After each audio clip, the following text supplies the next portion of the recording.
the Will Cain Podcast on ESPN Radio. What do you want me to do? What do you want me to say? I'm embarrassed. All right? I'm upset. I'm angry. I'm sad. I'm depressed. It's in a joke. I'm unhappy. I'm very, very unhappy. It's an absolute and utter embarrassment. But it's not rock bottom. It's the Will Cain Show on ESPN Radio, the ESPN app, Sirius XM Channel 80, and on ESPN News, presented by Progressive Insurance. And all guests are at 888-729-3776 on the Shell Pennzoil Performance Line. I've got a big show for you today. He tried to say with enthusiasm. I will go around the NFL. I will go around college football because today we have to set you up for what will be a big weekend of football. It's Bills-Ravens. It's 49ers-Saints. It's Rams-Seahawks. It's LSU-Georgia. It's Oregon-Utah. And it's Ohio State-Wisconsin. It's the championship weekend in college football, and it's a test in the NFL. But it's a test that the Cowboys have flunked. It's time for Straight Talk, brought to you by Straight Talk Wireless. The Dallas Cowboys lost and embarrassed themselves on Thursday Night Football in front of a national television audience, again, to the Chicago Bears, 31-24. And this whole thing is beginning to remind me of a drug addict. This whole thing is beginning to remind me of an alcoholic. You know, they say for somebody dealing with those kinds of issues, you have to hit rock bottom before you can see clarity. You have to hit rock bottom, the absolute worst. You have to defile yourself. You have to see there is nowhere left to fall before you can make a change. And believe it or not, the Dallas Cowboys are not there yet. The Dallas Cowboys are an embarrassment to anyone who's ever rooted for America's team. Yours truly, chief among them. When you're given talent, when you're given the ability, when you're given the fan base, when you're given the money, much is to be expected. And it's all the more disappointing when you come up empty-handed. Jason Garrett has been the head coach of the Dallas Cowboys for a decade. Jason Garrett has been, in the words of Stephen A. Smith, a walking piece of mediocrity. This isn't new. This has been known. And when I think about that fact, I think about what's been squandered. I think about the windows that have closed. In my estimation, over the decade that Jason Garrett has been the head coach of the Dallas Cowboys, at least 2 title contention windows have been missed. At least 2 chances to fulfill your full potential, to realize the ability of your talent, have been missed. At least once in the Tony Romo era, most likely in the 2014 Dez Caught It era of DeMarco Murray, DeMarcus Ware, Dez Bryant, and Tony Romo, a title window was missed.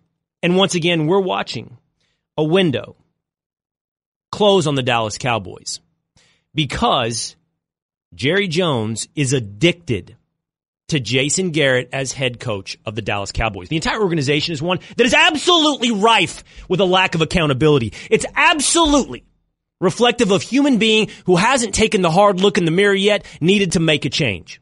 You want a symptom? Just a symptom. Just a pimple on the face of the diseased. Brett Maher has missed field goal after field goal after field goal. Brett Maher, the kicker of the Dallas Cowboys, has single-handedly missed enough field goals to lose games this season, and yet he remains employed with nonsense, BS, buzzword answers like, right now we believe this is what's best for the team. Really? Brett Maher missing the uprights on a field goal is one thing. Brett Maher incapable of keeping a kickoff within the width of the football field is another. And yet the Dallas Cowboys don't make a change. And why would they?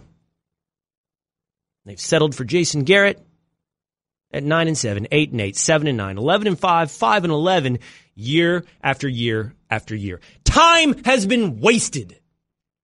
Careers have been wasted. Name the players that deserved to compete for a championship.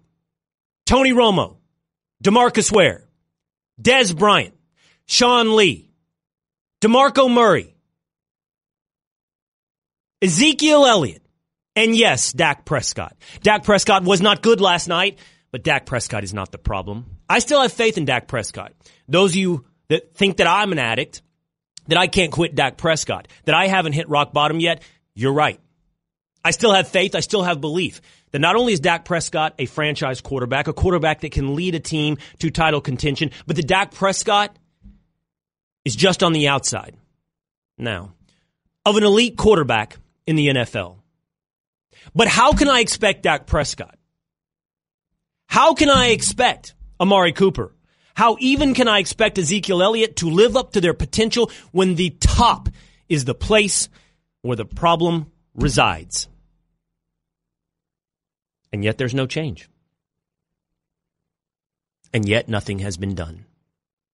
There's not an interim coach at the Dallas Cowboys that's earned the right to coach them should Jason Garrett be fired for the remainder of this season. Not Chris Richard, whose defense in the hot boys, who are hot garbage right now, has earned the right to coach the Dallas Cowboys for one game, much less 4 games. Not Rod Marinelli, not Kellen Moore, not John Kitna. Not a single individual has earned the right to coach the Dallas Cowboys, even on an interim basis, and that includes the head coach, Jason Garrett. You see, this, in the end, truthfully, would be addition by subtraction. Last night, you watched a team quit. When a defense doesn't tackle like that, you know the problem. When the Chicago Bears are putting up 31 on you. When Mitch Trubisky is another in the line of quarterbacks who have career days, from Jeff Driscoll to Josh Allen to Mitch Trubisky, you know your team has quit. And have you ever in your life seen a team quit while leading their division? Nope. This addict hasn't hit rock bottom yet.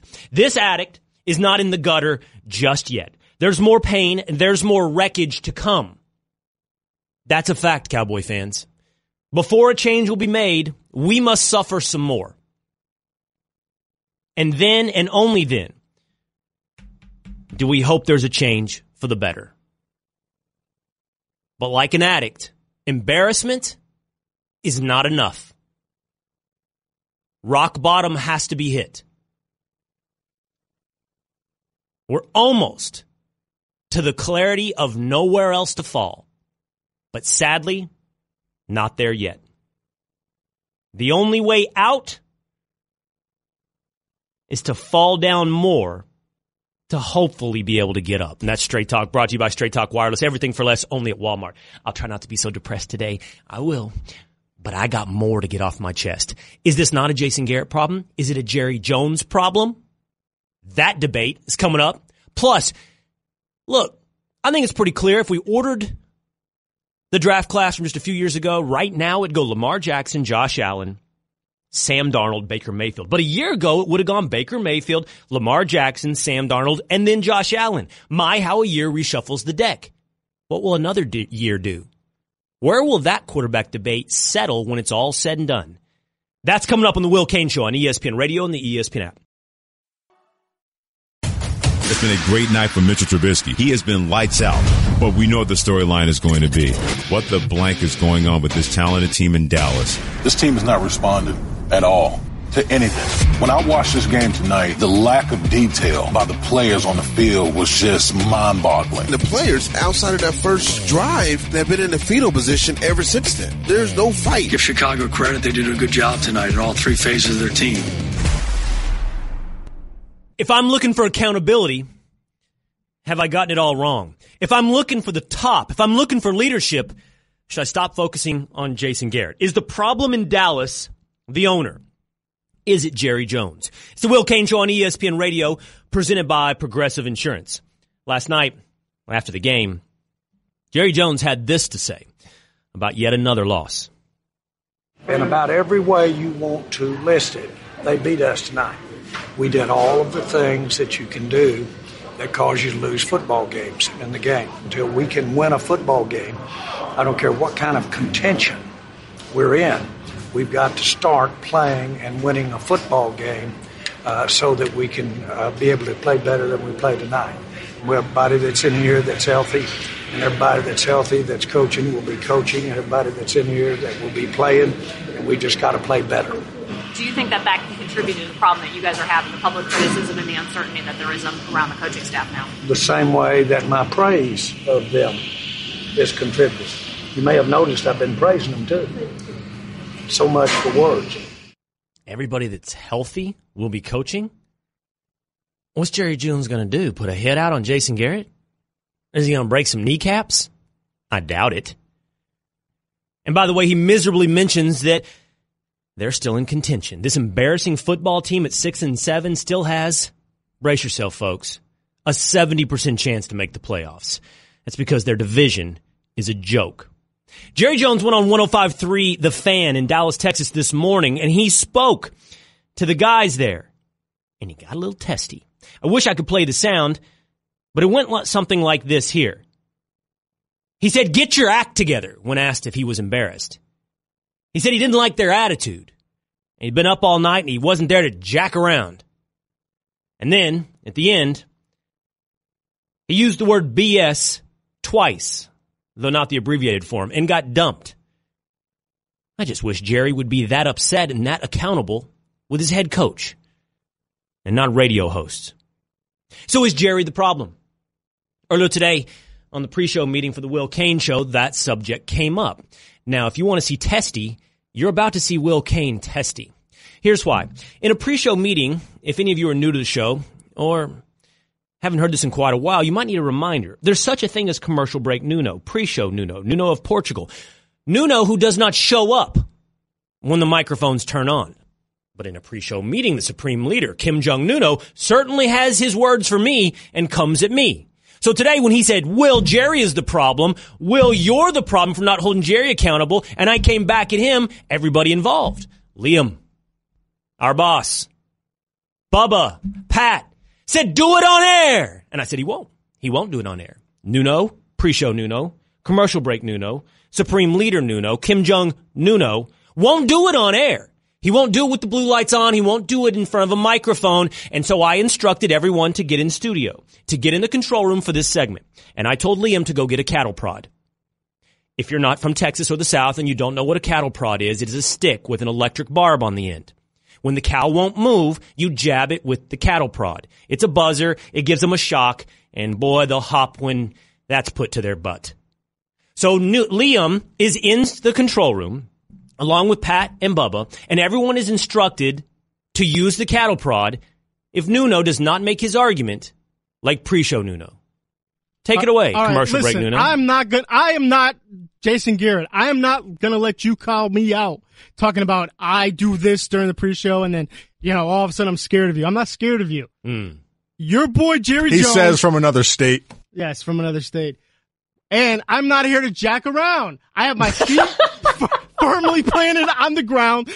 Jerry needs to sit down, be quiet, and let the guy coach.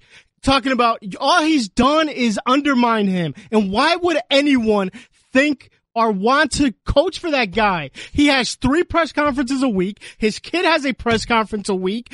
It's all about him and this ego. You want to talk about... Why would anyone not want to be employed by Jerry Jones? Because he is a psychopath. It's always about him. It doesn't matter. Here we go. Allow this guy Hit him with the fraud. Hit him. Let's take it up another notch. It's constant. Oh, it's me. Hey, Jerry, guess what? You can go coach these guys. Why don't you do that? You don't trust Chris Richard or any of these other guys? You coach. Talking about, 1 week it's, Mike Zimmer's a lot better than this guy. I expected it. Okay. All right. Nice job. Cattle prod worked. Number 1.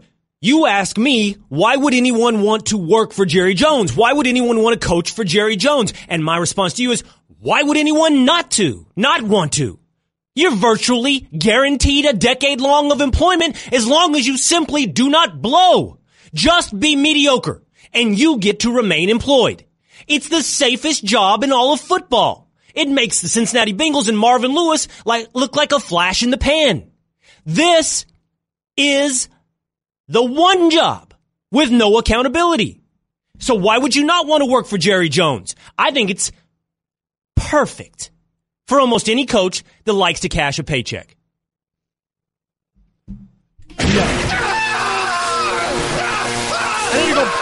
He's only going to do this if you're one of his guys. Is that the cattle prod? There we go. If Tony Romo gets hired or Jason Wynn, and by the way, Jason Wynn, your little antics on the sideline, all upset about the game, do something on the field.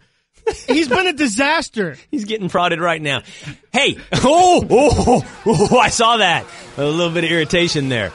Hey, listen, Jerry Jones does not undermine Jason Garrett.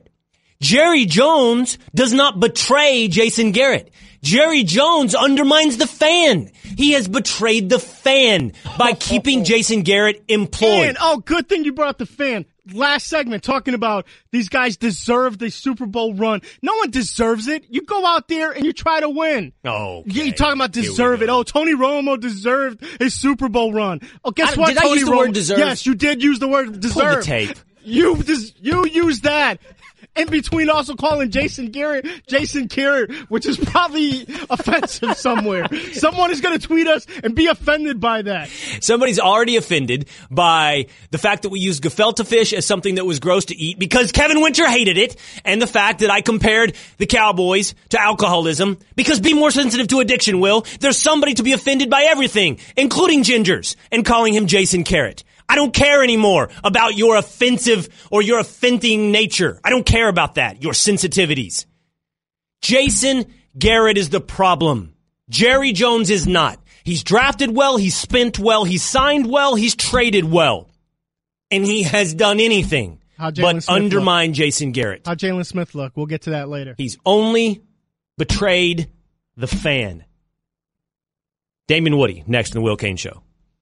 As we watch the suburban garden gnome carefully without disturbing it, we notice that it moves like not at all. It's inanimate and utterly without brain function. But despite that, when a garden gnome hears about how Geico not only saves people money, but also gives them access to licensed agents 24/7 online and over the phone, it's clear to them you should switch. Because yes, switching to Geico is a no-brainer. But on second thoughts, maybe don't watch garden gnomes too carefully. People might talk.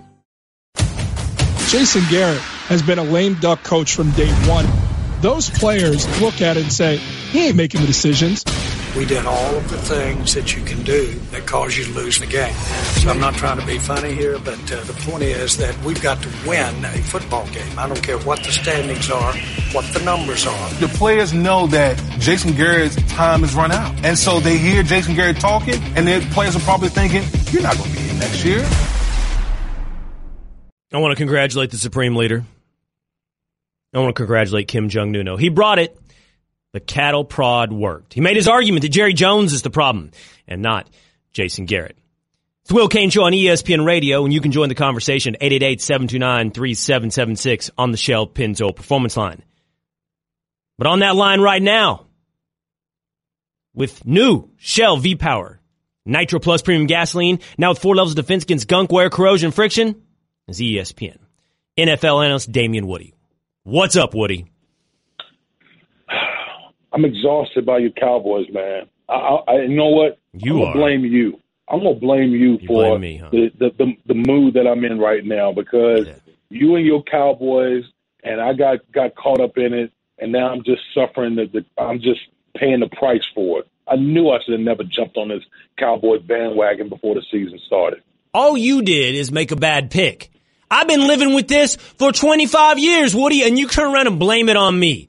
That is victim blaming. You are victim blaming. Because you always talking about Dak and this and that with the Cowboys and all this other nonsense. Dak is good. Now my whole like vibe and mood is just in the trash because of this nonsense. Well, I certainly respect the power of my own persuasion. I can see that it worked on you. I need to be more respectful of my own powers, clearly.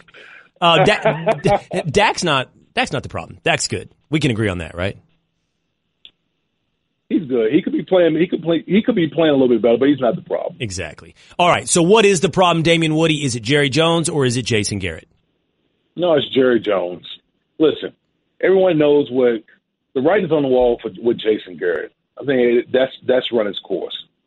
But the last time I checked, the Dallas Cowboys hasn't been to a Super Bowl in 23 years, something like that. It goes beyond Jason Garrett. There's a lack of accountability. Just within to me, it just seemed like within the entire organization. When I watched the Dallas Cowboys, there's a lack of detail, and it's just frustrating. I would be extremely frustrated as a player in that locker room watching everything that's been transpiring with this team, with this roster, and the way they've been playing, and now they're sitting at 6-7. You know what's weird about, though? And I know the term lack of accountability means more than just holding Jason Garrett accountable. But what's weird about it, Woody, is that it is totally the antithesis of the reputation that Jerry Jones had in the 90s. I got mad at Nuno, my producer, earlier because he said it would be miserable to work for Jerry Jones because he undermines you. I think that's a reputation that is lingering from the 90s when he was quick to fire Dave Campo, when he was quick to fire Barry Switzer, when he was quick to fire Chan Gailey, when he was quick to fire, Jimmy Johnson. But we're dealing with the opposite problem now. Now it's an unwillingness to make a needed change. I think you bring up a very good point. I mean, listen, if Jerry Jones sees his football mortality in front of him, you would think that there would be more of a sense of urgency to get things right. And they've been stuck in a perpetual state of mediocrity. And listen, they've had years where they've, obviously won a division and been to the divisional playoffs. But if you're going to hold the Dallas Cowboys to the standard of America's team and that it's about the Super Bowl or bust, then Jerry Jones is not holding himself accountable as well. Because like you said, in the 90s, he did that in search of trying to, get his organization to the Super Bowl. But now all of a sudden, here we are, 20 plus years later, and there's all this patience from Jerry Jones. Mm-hmm. That doesn't make any sense to me.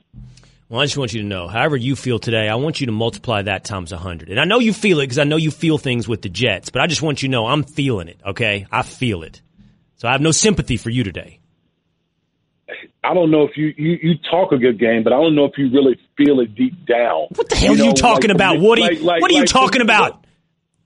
I'm going to tell you what I'm talking. I'm going to tell you exactly what I'm talking about. Okay, I grew up hating the Dallas Cowboys. Okay, so for me to really stick my neck out for a team that's you made in a bad DNA pick to hate, a team that's in my DNA to hate, and to see how everything is played out. Dude, you made a bad pick. I was born like this. I didn't get a choice. It's eating at my soul. Like you're shooting videos and you're like smirking and all those type of things in your videos. Like if it really all else can I do is cry. If I'm not laughing, I'm crying. Like you would be like doing things in disgust and anger. I didn't see disgust and anger when I watched your videos on Instagram or whatever other social platforms that you've been posting it on.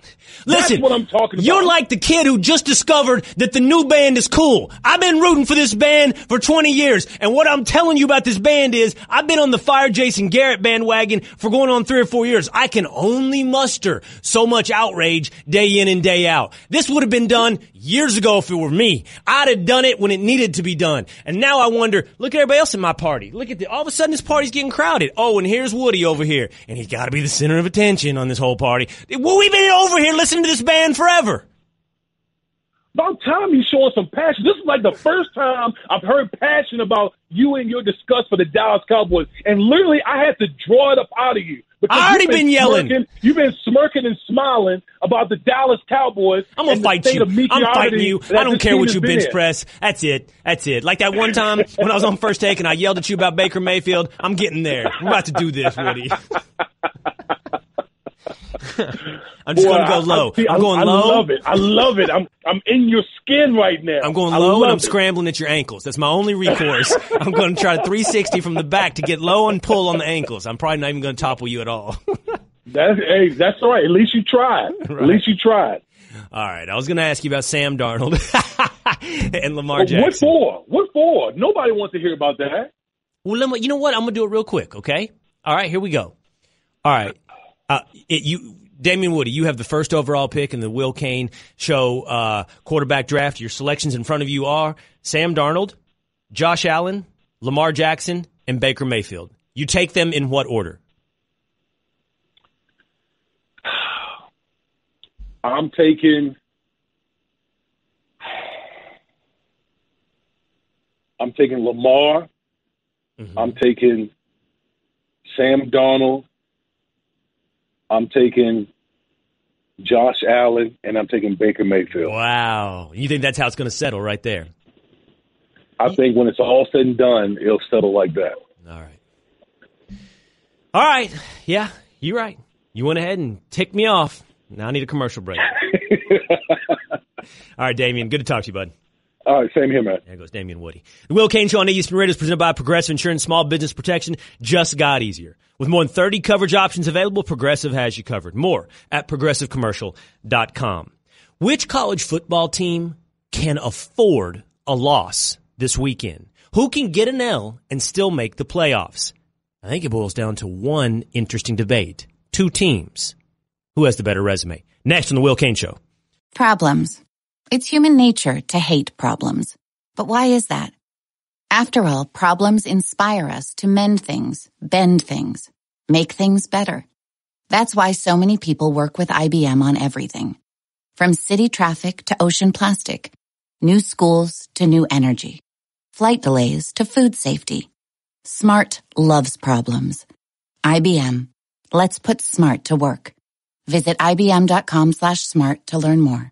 The latest college football playoff rankings are out. LSU, Ohio State, and Clemson right now are in a league of their own. I think if that Pac-12 game is close, it opens the door for the Big 12 to get in. There's a lot of talk about Oklahoma and the route that Oklahoma could take to get into the top 4. Utah, Oklahoma, Baylor. Who has the edge? In my judgment, it's Utah. Their worst ranking ever in the college football playoff era. Right. Number 12, Alabama. It's championship weekend in college football, and which teams can take a loss and still make the college football playoffs? It's the Will Cain Show on ESPN Radio, where all callers are on the Shell Pennzoil Performance Line. Bowl season is looming. Tune in tomorrow for Oklahoma Baylor in the Big 12 championship game, presented by Dr. Pepper. Coverage begins at 11 a.m. Eastern Time on ESPN Radio and the ESPN app. There has been a firing in sports. What? Yes, there has been a firing in sports who, by the way, their fan base is also delusional. What are you talking about? Also delusional. So, no, it's not the Cowboys. Not redemption. It is the bottom. New York Knicks have fired David Fizdale per our Woj. Are you kidding me? No, why? Hey, I told you I'm delusional, right? I'm a Knicks fan. I live in the 90s, even though we didn't win any championships. But I know now, like, move on. I'm as Bomani Jones says, I'm off that narcotic.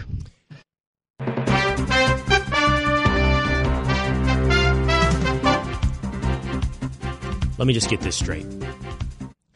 The New York Knicks have fired David Fizdale after, what is it, a season and some change, for not meeting their expectations before Jerry Jones and the Dallas Cowboys have fired Jason Garrett after a decade of not meeting expectations. In other words, let me just see if I'm processing this correctly here.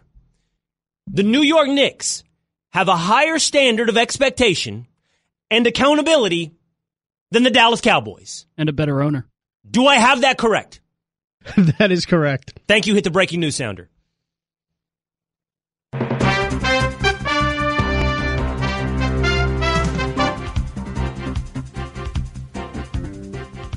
All right. It's championship weekend in college football. And it makes me wonder all the different ways this can go. Who can take a loss? Who can take a loss and get into the college football playoffs? Who could change the picture as we already see it? You have LSU, Georgia in the SEC championship game. You've got Oklahoma and Baylor in the Big 12 championship game. Ohio State, Wisconsin in the Big 10 championship game. Clemson versus Virginia in the ACC championship game, and tonight in the Pac-12 championship game, Oregon versus Utah. Who can take an L and stay in the college football playoffs? Well, here's who cannot. Let's start with the most obvious. Virginia, with a W, doesn't get into the college football playoff conversation, and with an L, their fortunes do not change. Oregon, with a W, does not get in, and with an L, their fortunes do not change. Wisconsin, even with a W, does not get in, so an L does not change their fortunes. Now, for the teams that it will change their fortunes. If Georgia loses to LSU, Georgia is out. If Utah loses to Oregon, Utah is out. And the loser of the Big 12 championship game, Oklahoma and Baylor, is out. That means LSU can lose the SEC championship game and still make the Final Four, still make the college football playoffs. That means Ohio State can take a loss to Wisconsin and still make the college football playoffs. The question then becomes, can Clemson take an L to Virginia and still make the college football playoff? Well, that comes down to a very specific debate. That comes down to Clemson with a loss or Oklahoma, Baylor, or Utah with a victory. To me, the only team that gives Clemson a run, if they end up in that debate, is actually Baylor. Think about this for a moment. Clemson's resume, if they took a loss to Virginia, would look like this. Their most impressive victory would be Texas A&M, and their most, for lack of a better term, impressive loss would be roughly number 23, Virginia. Utah, if they beat Oregon's most impressive victory would be number 12, Oregon, and a loss to number 24, USC. Utah would have a better victory on its strength of victory than Clemson in that scenario. But the team with the best resume would be Baylor. You see, Oklahoma, should they win the Big 12, would go into debate with Clemson, having it look like this here. They would have one victory over Baylor, two, in fact, but a bad loss against Kansas State. Baylor, meanwhile, would have a strength of victory built upon beating Oklahoma, a top 10 team, and a loss, again, for lack of a better term, being the most impressive loss among these teams to a top 10 Oklahoma, thus setting up a debate. Clemson or Baylor? Clemson or Oklahoma? Clemson or Utah? And I believe Clemson would win all of those debates. Clemson's in even with a loss. Clemson is in ahead of Utah. Clemson is in ahead of Baylor. And it comes down to the eye test. I understand if Clemson loses, you're talking about two spots being up for debate, not just one. But Clemson doesn't drop to 3 or 4. Or rather, doesn't drop to 4 in any scenario. I think Clemson is not only in the college football playoff, but I think Clemson is the number 3 seed even with a loss. I think the eye test, the impressiveness of their quarterback, the impressiveness of their coach and their team, yes, stretching out over one season, because reputation will count, will get Clemson in even with an ugly loss to Virginia. Placing Clemson among the teams like LSU and Ohio State who could lose and still get into the college football playoff. Everyone else is going to have to win to get in. The Will Cain Show is reminding you that you can watch all 3 hours of the show on ESPN News. The phone lines are lit up. You want to tell me whether or not it's Jason, Garrett, or Jerry. And I want to ask you, who gets the job next? Because the NFL Network's Jane Slater has a name. We've heard it, and she has confirmed that he is the leader to land the job in Dallas. Next.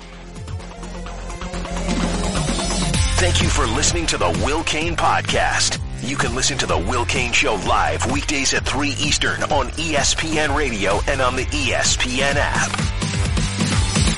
The Will Cain Podcast. Your home is important. That's why Geico helps make it easy to save on homeowners insurance. Because home is more than just a place. Home is where you curl up on the couch in a fetal position and cry at cheesy movies, even though you've seen them 1,000 times and have all the lines memorized. You and me, and also you with me, and you and I. The Geico Insurance Agency could help protect the tear-filled comfort zone you call home. Call Geico and see how easy it is to switch and save on homeowners insurance. Save on homeowners insurance. Save on homeowners insurance. Save on homeowners insurance. Save on homeowners insurance. Save on homeowners insurance. Save on homeowners insurance. Save on homeowners insurance.